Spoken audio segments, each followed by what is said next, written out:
The topic of this video tutorial is items, import images, and record creation. From the main menu screen of any of our wardrobe applications, look to the bottom right of the icon locations and click on the icon titled Utility and Setup Menus. Now look to the bottom right icon area of the utility menu and click on the icon titled Setup Center Menu. Within the Setup Center menu, the order of icons may vary from application to application. However, for the purpose of this tutorial, locate the icon titled Import Photos and click on it.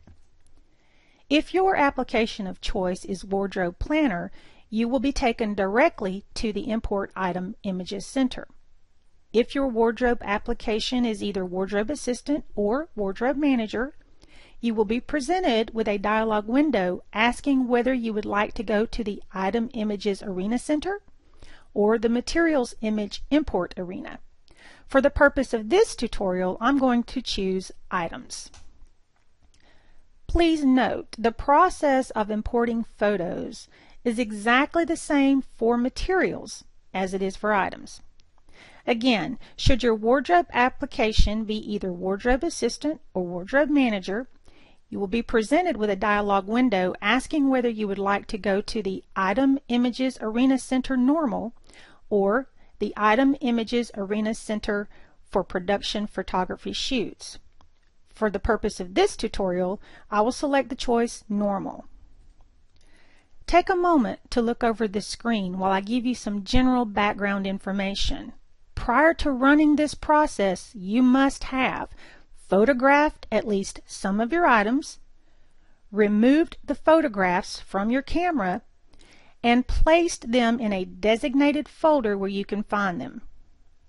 This tutorial focuses only on the importation and embedding of item images.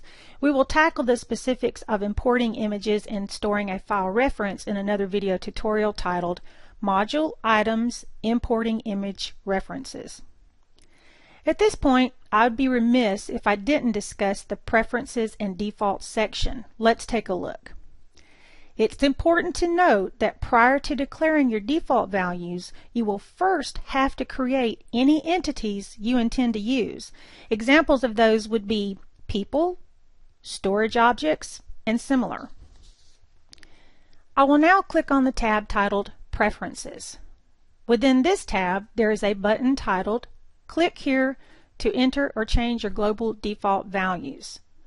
Clicking on that button, we are taken to the appropriate screen. Being that there is a separate tutorial that explains in detail the Preferences and Defaults section, for the purpose of this tutorial, I have pre-entered some data so we can move along quickly. The title of that video is General Preferences and Default Values. I will now click on the tab titled General. The first subtab is titled Inventory Item Descriptors. On the left, you'll see a number of fields that correspond to the items module. Entering values in these fields will autofill each record when it is created and the image is imported. Use these fields effectively. Since I'm about to import over 25 images, it doesn't make sense to fill in such fields as color, type, style, etc.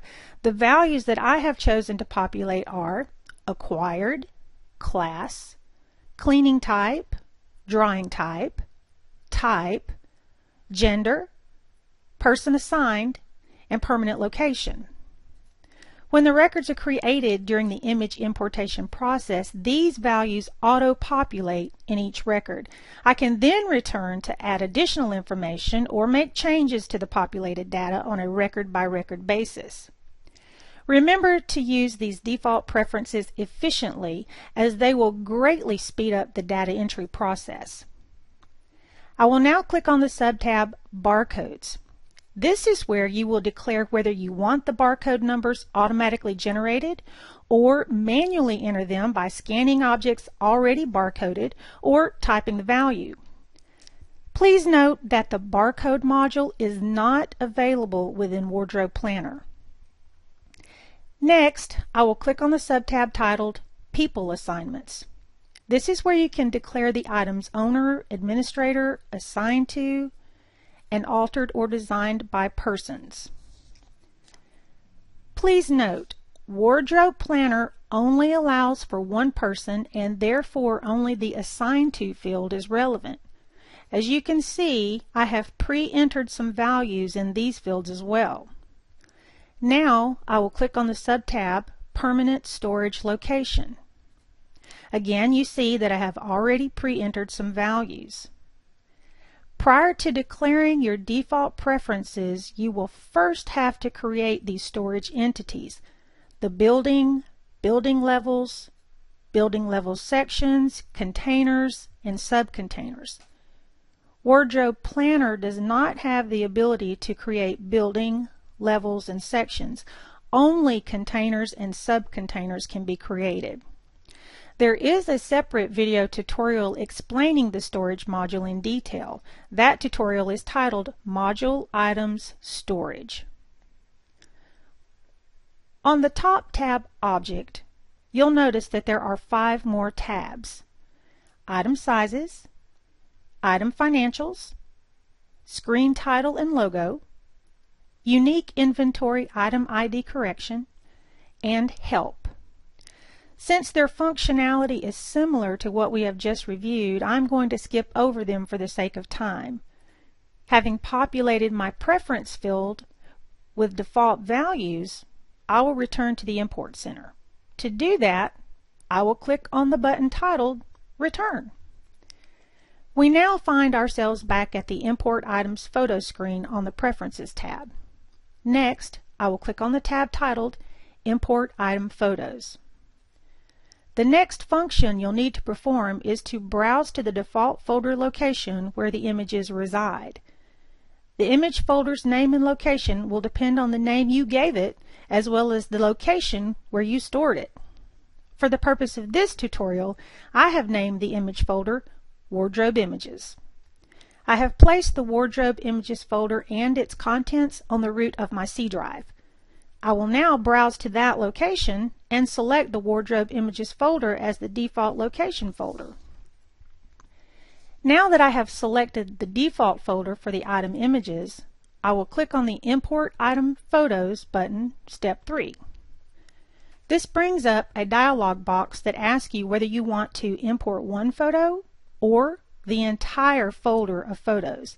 So as you can see, this sets up the function to do one of those two choices. For the purposes of this tutorial, we're going to choose Folder.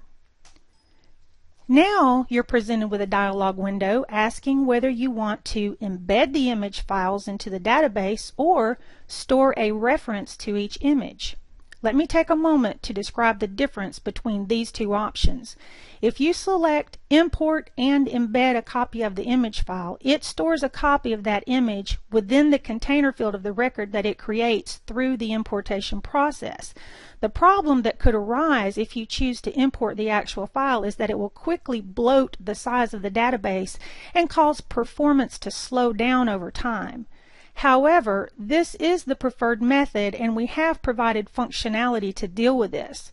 If you were importing 5,000 images or more, this might still be an issue, and you should call us if you fall into that category. Since we are not clairvoyant and have no way to know the image size you have set your camera for, we have provided a method to scale the image size that is embedded into the database. This image dimension size, along with the thumbnail size, must be declared prior to importing your images. Please note, the resizing process does not affect the original image file, only the copy that is being embedded. If you decide later to edit the original image file, it will not be reflected in the copy that was embedded within the database record. For this reason, we capture the original image file name and store that within the item's record so you can easily identify the original file and import it back into the appropriate record. I will now click on the button titled Embed. Notice that as you see the images appear and directly above the image you see its name populate the image file name field. On the far right, image metadata is populated, such as format, dimensions, resolution, depth, etc.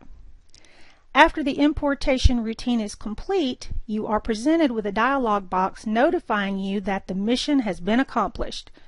Do not interrupt this process. Always allow it to complete. You will always be notified that the mission has been accomplished. Did you notice how quickly the 25 images were imported? Mileage may vary due to the speed of your computer and the original size of your images. Notice also that upon completion, we were taken to the Enter Item Detail tab. At this point, you could proceed to enter additional details about the item. In the left quadrant, you see all the descriptor fields that are available. Notice also, all default values set in the Preferences section populated the appropriate fields within each record. Please take the time to watch this tutorial as often as you need to, so that you fully grasp this process and all concepts explained here.